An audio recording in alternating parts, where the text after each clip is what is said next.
All right, good afternoon, everybody. There is no daily report today.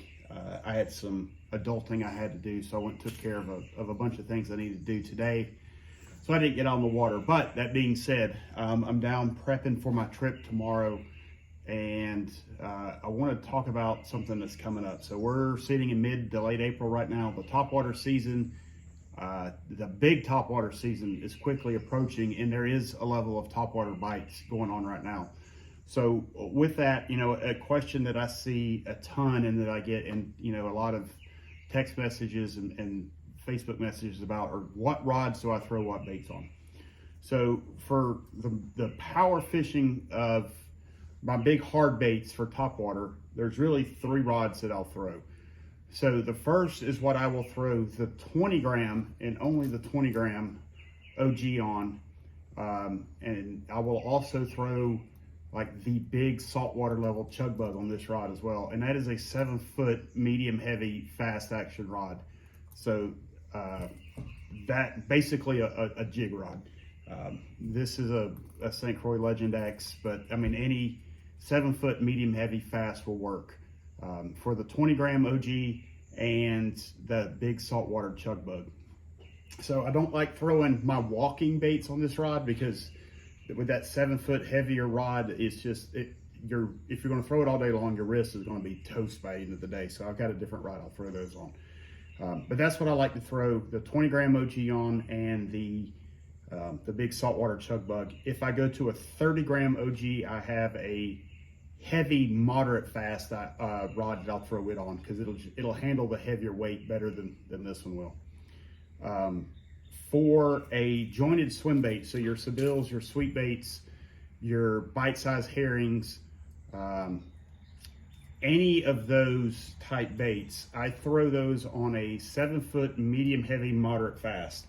And what that does is A, it allows me to launch this thing a country mile, and B, the moderate fast action allows me to hook up with these fish when they're swimming and not pull the hook side of their mouth.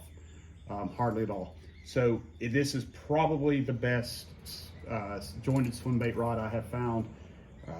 If a fish gets a hook in him, more likely than not, if I do my job and don't crank the drag down all the way, the fish will come in the boat because the rod is a phenomenal shock absorber, and it does a great job. And I know St. Croix makes a couple other variations of this one. This is a Legend tournament, but I think they make the same one. I believe they do have it in the Victory series, and I know they have it in some of their other Legend series as well. So, and then last but not least, our main walking bait for topwater season. So this is what I will throw a Super Spook Junior on. I'll even throw a Super Spook on it. A Gunfish 95, a Gunfish 117, an Ima skimmer, both the big one and the little one. Excuse me. So all of your quintessential topwater baits, everything from basically a Super Spook all the way down to, I'll even throw a small chug bug or popper on this from time to time as well. Basically, it is a jerk bait. It is a 6/8 medium extra fast. So what this is this rod is short enough and light enough that I can throw a walking and a chugging bait all day and not be worn out. The tip is soft enough that when I do hook into a fish that he rarely will shake it out. But the big thing is I can work a bait very good, and I can still get long casts with this, although not quite as long as I can with the 7-footers, and even if I go a little bit longer than 7 feet. Day in and day out, this is what I throw my topwater baits on, and I have phenomenal success with it. As far as gear ratios for reel goes, a 7 to 1, a 7.4 to 1, a 7.3 to 1, any of those gear ratios work fine for my purpose of topwater. So if you have any questions about any of these, please let me know, and I'll fill it in.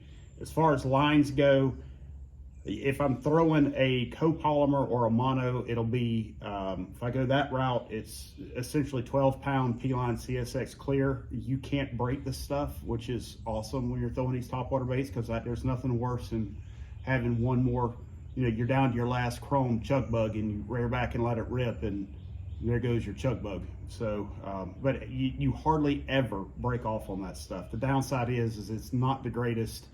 It loves memory, so you can bird's nest it if you're not careful, and it'll jump off the reel if you don't fish every day.